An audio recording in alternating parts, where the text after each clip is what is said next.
విచిత్రాల నిధి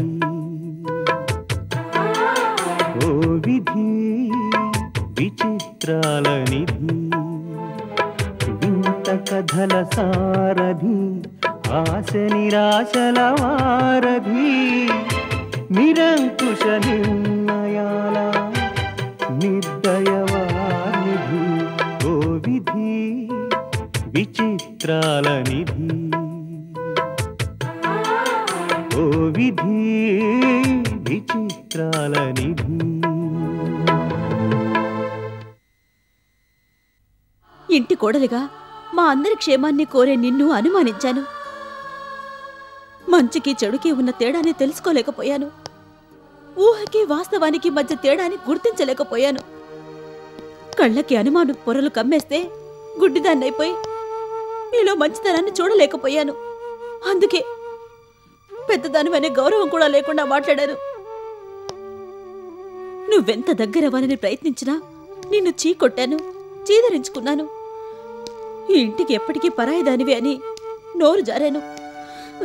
మావయ్య ప్రాణాలు కాపాడింది నువ్వే అన్న విషయం కూడా మర్చిపోయి రోజు ఏజెంటువని, కుటుంబాన్ని నాశనం చేయడానికి వచ్చావని ప్రతి క్షణం నిన్ను మాటలతో చిత్రవద చేసి నరకం చూపించాను. నన్ను క్షమించత్తయ్యా. నా మెళ్ళో 3 ముళ్ళు వేసిన మీ మావయ్య నన్నింకా అనుమానిస్తున్నారు. అలాంటిది నువ్వు నన్ను అపార్థం చేసుకోవడంలో తప్పులేదమ్మా.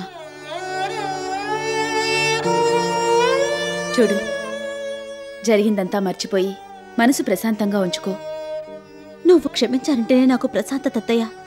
లేదంటే ఈ బాధ జీవితాంతా నన్ను వెంటాడుతూనే ఉంటుంది. వద్దు సంజ, అంత మాట అనుకో. నీ పరిస్థితుల్లో నేనున్నా నీలాగే అనుమానించేదాన్ని. అయినా మనలో మనకి క్షమాపణలేమిటి? నాకు నీ మీద కోపమేం లేదు. నువ్వెప్పటికీ నా ముద్దుల కోడలివే. అమ్మయ్య, మీ అందరి సంగతి ఏమో గాని నేను మాత్రం ఫుల్ హ్యాపీసు. నేను ఆడిన నాటకానికి నంది అవార్డు వచ్చినంత ఆనందంగా ఉంది. నాటకం ఏమిటి వినోద్? ఏముంది, గ్రాని ఆడుతున్న నాటకం వల్ల ఫైల్ పోయిన దగ్గర నుంచి సంజయ్కి ఇంట్లో అందరి మీద అనుమానాలు ఎక్కువైపోయాయి కదా. అవి క్లియర్ చేయడానికి నేను మా అమ్మ కలిసి ఓ చిన్న నాటకం ఆడాం. సాయంత్రం సంజయ్ని తీసుకుని క్లబ్కి వెళ్ళాను. అదే టైంకి రోజు అక్కడికి వచ్చేటట్టుగా అమ్మ ప్లాన్ చేసింది. మాకు కాస్త దూరంలోనే వాళ్ళిద్దరూ కూర్చున్నారు. అమ్మ రోజుని మెల్లగా మాటల్లోకి దించింది. తెలివిగా ప్రశ్నలు అడుగుతూ ఇంట్లో ఫైల్ మాయం అవడం, అందరి మధ్య అపార్థాలు సృష్టించడం, అమ్మని ఇంట్లోంచి బయటికి గెంటేయడం, సంజయ్కి మరోసారి అబార్షన్ చేయించాలని ప్లాన్ చేయడం, ఇవన్నీ మన కుటుంబాన్ని నాశనం చేయడానికి రోజీ వేసిన ప్లాన్ అని తెలివిగా రోజీ చేతే చెప్పించింది అమ్మ. ఇవన్నీ సంజయ్ జాగ్రత్తగా వింది. అంతే, ఫినిష్.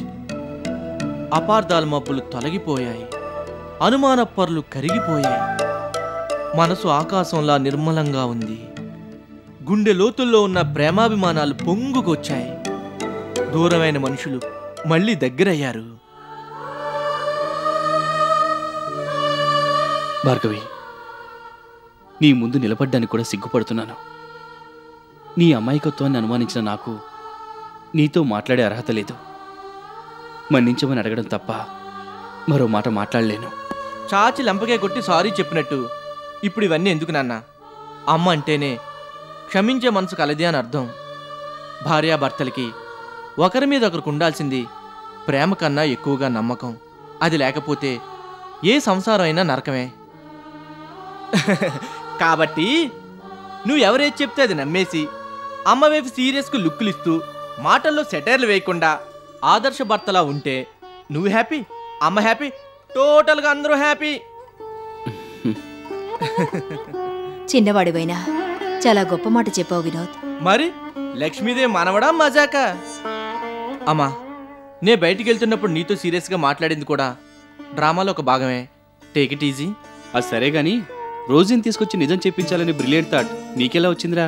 సారీ డాడీ, ఆలోచన నాది కాదు, ఆచరణే నాది. రోజుని అక్కడికి తీసుకొచ్చింది, పథకం ప్రకారం నిజం చెప్పించింది నేను కాదు, అమ్మ. సో ఈ క్రెడిట్ నాది కాదు, అమ్మది. She is great. నిజమా వినోద్? ఇంటి పరిస్థితులు చూసి ఈ కుటుంబం నాశనం అయిపోతుందేమోనని ముందు చాలా కంగారు పడ్డాను. కానీ కోడలుగా ఈ కుటుంబాన్ని చక్కదిద్దే బాధ్యత భార్గవి తీసుకుందన్నమాట. మీరందరూ నన్ను క్షమించాలి. క్షమాపణ సీన్లు అయిపోయాయమ్మా, మళ్ళీ ఏంటి? సారీ వినోద్. నేను మీ అమ్మని కాదు. ప్రాణాలతో తిరిగొచ్చిన దీపక్ గారి మొదటి భార్యని కాను. లక్ష్మీదేవి గారి కోడల్ని కాను. సంధ్యకి అత్తయ్యని కాను. అసలు రోజుకి కూతుర్ని కాను. ఏమిటి భార్గవి నువ్వు అంటున్నది? అవును మేడం, నేను భార్గవిని కాదు. నా పేరు కావేరి.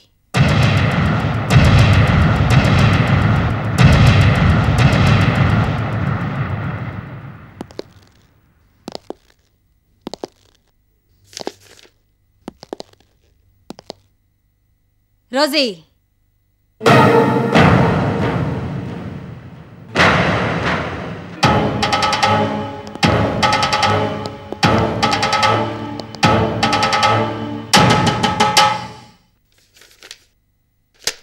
ఏంటి అంతా కట్టకట్టుకుని వచ్చారు? ఏం లేదు, నువ్వు ఏ నిమిషంలో చచ్చిపోతావో తెలియదు కదా, అందుకే ఆఖరిసారిగా చూసి వెళ్దామని వచ్చాం. ఒకవేళ చావకుండా బతికుంటే నిన్ను చంపేసి నీ ఫోటోకి దండ వేసి వెళదామని వచ్చాం. హార్ట్ అటాక్ వచ్చినట్టు అలా అయిపోయావేంటి? కొట్టుకు చావాల్సిన వాళ్ళు కలిసి వచ్చారనా?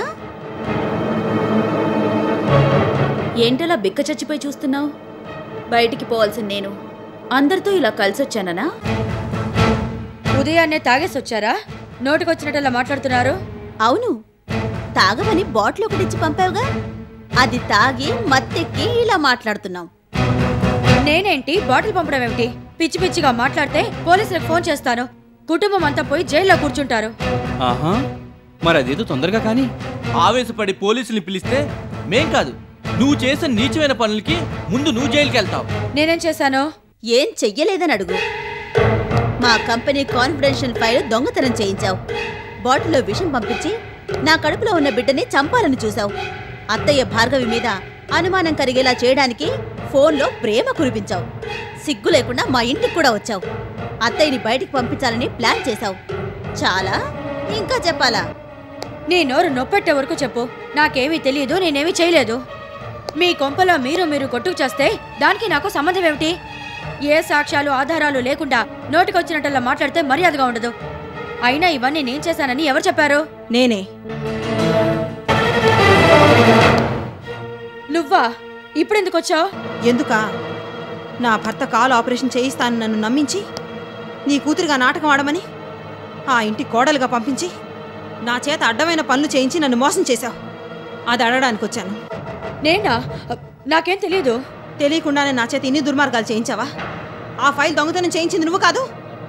సంధ్య కడుపులో బిడ్డను చంపడానికి, భార్గవి నా ఇంట్లోంచి పంపించేయడానికి, ఆ కుటుంబాన్ని నాశనం చేయడానికి ప్లాన్ వేసింది నువ్వు కాదు. Stop it.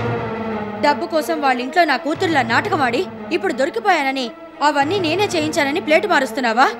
ఈ రోజు సంగతి నీకు పూర్తిగా తెలీదు. నీలాంటి వాళ్ళని ఎంతో మందిని చూశాను. నువ్వు చెప్పిందంతా నమ్మేస్తే గొర్రెలా నీ వెనకాల వచ్చిన ఈ మందల్లాంటి మూర్ఖురాల్ని కాదు నేను. నీ జాతకం మొత్తం బయటికి లాగి నీ బతుకు నాశనం చేస్తాను. తమకు చేతనైంది అది ఒకటేగా, చేయండి. ఇంకెంతమంది బతుకులు నాశనం చేస్తారో చేయండి. అయినా చెయ్యాల్సిందంతా చేసేసారు, ఇక చెయ్యాల్సింది కూడా ఏటి లేదు. నోర్మోయ్, నోళ్లు మూసే రోజులు పోయాయి. తాడో పేడో తెలుసుకోవడమే. అందుకే ఇంతమంది వచ్చారు. చేసిన తప్పు ఒప్పేసుకుంటే ఎప్పటికైనా మర్యాద దక్కుద్ది. లక్ష్మీదేవి, నలుగురిని వెనకేసుకుని నాతో గొడవ పడ్డానికి వచ్చావా? మొత్తానికి నీ గుడిసెల బుద్ధి పోనిచ్చుకున్నావు కాదు. నీలాంటి బజారు మనుషులు ఎంతమంది వచ్చినా ఈ రోజు నీ ఏమీ చేయలేరు.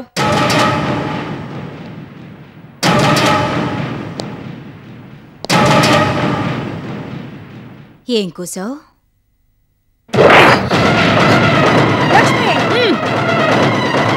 లక్ష్మి కాదు, సే లక్ష్మీదేవి గారు.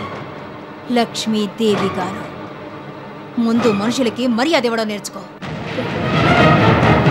రోజీ, ఇంతకాలం మంచితనంతో మానవత్వంతో అందర్నీ అభిమానించి ఆదరించిన శాంతలక్ష్మినే చూశావు. మరోసారి బజారు మనిషి, చిల్లర మనిషి అని మాట్లాడితే దుష్ట శక్తుల్ని ఏరిపారేయడానికి 4 చేతులతో అవతరించిన ధైర్యలక్ష్మిని చూస్తావు. నా మంచితనాన్ని చేతకానితనం అనుకుని దొరికిన అవకాశాలను ఉపయోగించుకొని నన్ను ఎన్నో రకాలుగా హింసించావు. నా సహనాన్ని పరీక్షించావు. అన్నీ మౌనంగా భరించాను. శ్రీకృష్ణుడు అంతటి వాడే 100 తప్పుల కన్నా ఎక్కువ చేసే అవకాశం ఇవ్వక శిశుపాలుడి తల నరిక పారేశాడు. ఆ లెక్కన నువ్వు చేసిన తప్పులకి నిన్నేం చెయ్యాలి? చూడు, ఇన్నాళ్ళు మనిద్దరి మధ్య మాటల యుద్ధమే జరిగింది.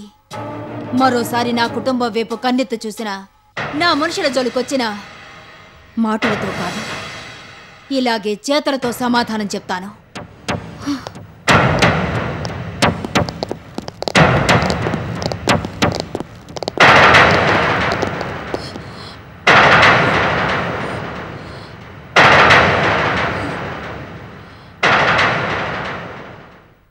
ఏమండి?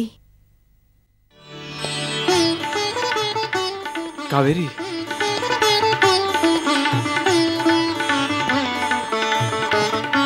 కావేరి, ఇన్నాళ్ళు ఎక్కడికి వెళ్ళిపోయావు? ఏమైపోయావు? నువ్వు లేదే నా జీవితం లేదని తెలుసు కూడా కనిపించకుండా ఎక్కడికి వెళ్ళిపోయావు కావేరి? ఎక్కడికి వెళ్ళిపోలేదు సుధీర్. మా ఇంట్లోనే మాతో పాటే ఉంది. మీ ఇంట్లోనే ఉందా? మరి ఆ విషయం నాకెప్పుడూ చెప్పలేదేంటి మేడం? తను కావేరి అన్న విషయం నిన్నటి వరకు మాకు తెలియదు సుధీర్. ఏంటి సార్ మీరు అంటోంది? నాకేమీ అర్థం కావట్లేదు. నేను చెప్తాను సుధీర్. దీపక్ గారి మొదటి భార్య యాక్సిడెంట్లో చనిపోయింది. ఆవిడచ్చ నాలాగే ఉండేదట. నన్ను చూసిన దీపక్ గారు తన భార్య తిరిగొచ్చిందనుకుని పొరపాటు పడ్డారు. నాకు ఆ విషయం తెలియక ఆయన అపార్థం చేసుకుని ట్రస్ట్ దగ్గర డబ్బు తీసుకోవడానికి కూడా ఇష్టపడలేదు. ఆ పరిస్థితుల్లో ఏం చేయాలో నాకు అర్థం కాలేదు. అలాంటి సమయంలో రోజీ అనే ఆవిడ, అంటే దీపక్ గారి అత్తగారు నన్ను చూసి తన కూతుర్లా నాటకం ఆడితే నీ కాలు ఆపరేషన్ కావాల్సిన డబ్బిస్తా అన్నారు. వేరే దారిలేక ఒప్పుకున్నాను. అదేంటి కావేరి, ఆ రోజీ పేరు కూడా నేను ఇంతవరకు ఎప్పుడూ వినలేదు. అదే రోజీ గొప్పతనం. నువ్వెవరో తెలియకుండానే నిన్ను హాస్పిటల్లో జాయిన్ చేసినట్టు మాయమాటలు చెప్పి నా చేత దుర్మార్గమైన పనులన్నీ చేయించింది. తను చెప్పినట్టు చేయకపోతే ఆపరేషన్ ఆగిపోతుందని బెదిరించేది. ఇష్టం లేకపోయినా అన్ని పనులు నీకోసం చేశాను. ఆపరేషన్ తనే చేయించినట్టు నేను నమ్మేలా చేసింది రోజీ. నువ్వు కాలు బాగుపడి లక్ష్మీదేవి గారింటికి వచ్చే వరకు ఆపరేషన్ లక్ష్మీదేవి గారు చేయించినట్టు నాకు తెలీదు. రోజీ చేయించిందన్న భ్రమలోనే ఉన్నాను. ఆ కృతజ్ఞతతో రోజీ ఎలాంటి పనులు చెప్పినా చేయక తప్పదనుకున్నాను. కానీ చివరికి ప్రాణాలు తీసే పనులు చేయలేక నిజం చెప్పేశాను. కాలు బాగుపడకపోతే పోయింది, అంత రిస్క్ ఎందుకు తీసుకున్నా కావేరి? మేడం గారి ఇంట్లో అందరూ మంచి మనుషులు కాబట్టి సరిపోయింది. కానీ లేకపోతే ఆ రోజీ బిగించిన ఉచ్చులోంచి బయటికి రాలేక ఎంత ఇబ్బంది పడేదానివి. నిజమే సుధీర్. కానీ వాళ్ళ మంచితనం వల్లే ధైర్యం చేసి ఇన్నాళ్ళు అక్కడున్నాను. కానీ ప్రతి క్షణం వాళ్లను మోసం చేస్తున్నా అన్న బాధతో నలిగిపోయేదాన్ని. దేవుడి దయవల్ల వాళ్ళ కుటుంబం నా వల్ల నాశనం అవ్వకుండా మాత్రం చేయగలిగాను. అవును సుధీర్, రోజీ సృష్టించిన అనుమానాలతో మేమందరం ఒకరికొకరు దూరం అయిపోవాల్సి వచ్చేది. నా మనవరాలు సంధ్య తల్లి అయ్యే అదృష్టాన్ని పోగొట్టుకునేది. భార్గవి ఇంట్లోంచి వెళ్ళిపోవాల్సి వచ్చేది. ఈ పరిస్థితులన్నిటినీ కావేరి మంచితనంతో చక్కదిద్ది మా కుటుంబం నిలబెట్టింది. రోజీ పగ తెచ్చుకోవడానికి కావేరిని మా ఇంటికి పంపించిరా. తను మానవత్వంతో మాకంతా మేలే జరిగేలా చేసింది. అదే బాబు కావేరి గొప్పతనం. మీరు చేసిన సహాయం ముందు నేను చేసింది ఎంత మేడం? మీలాంటి గొప్పవాళ్ళు, మంచి మనసున్న వాళ్లతో పరిచయం కావడమే మా అదృష్టం. నువ్వు ఆ మాట అంటే ఒప్పుకోను. నువ్వెప్పుడూ నాకు పరాయిదానివి కాదు. ఇన్నాళ్ళు మా ఇంటి కోడలిగా ఉన్నావు, ఇప్పుడు అలాగే ఉండు. సుధీర్ నా రెండో కొడుకు అనుకుంటాను. నేనేదో మాట వరుసగా చెప్పడం లేదు, నిజంగానే అంటున్నాను. మీ అభిమానానికి కృతజ్ఞతలు మేడం. కానీ మా అమ్మ నా మీ కోపంతో వెళ్ళిపోయింది. అక్కడ తన్ని చూడ్డానికి కూడా ఎవరు లేరు.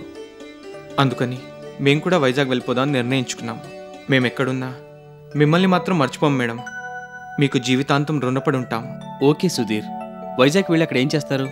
ఏముంది సార్, మళ్ళీ జాబ్ ట్రయల్స్ ప్రారంభించాలి. ఏ ఒక్కర్లేదు సుధీర్. వైజాగ్ మా బ్రాంచ్లో senior manager next month retire అవుతున్నారు. ఆ పోస్ట్లో నిన్ను అపాయింట్ చేస్తూ ఆర్డర్స్ పంపిస్తాను. అక్కడ మా క్వార్టర్స్ కూడా ఉన్నాయి. అవసరమైతే మీరు అందులో ఉండొచ్చు. Thank you madam. దేవుళ్ళు దేవతలు ఎక్కడో కాదు, మా మధ్యనే ఉన్నారు.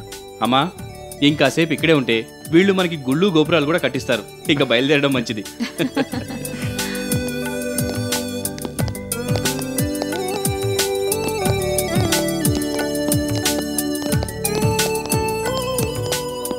వస్తాను సుధీర్. మంచిది మేడం. వెళ్ళొస్తానమ్మా. అలాగే, ఉంటాను.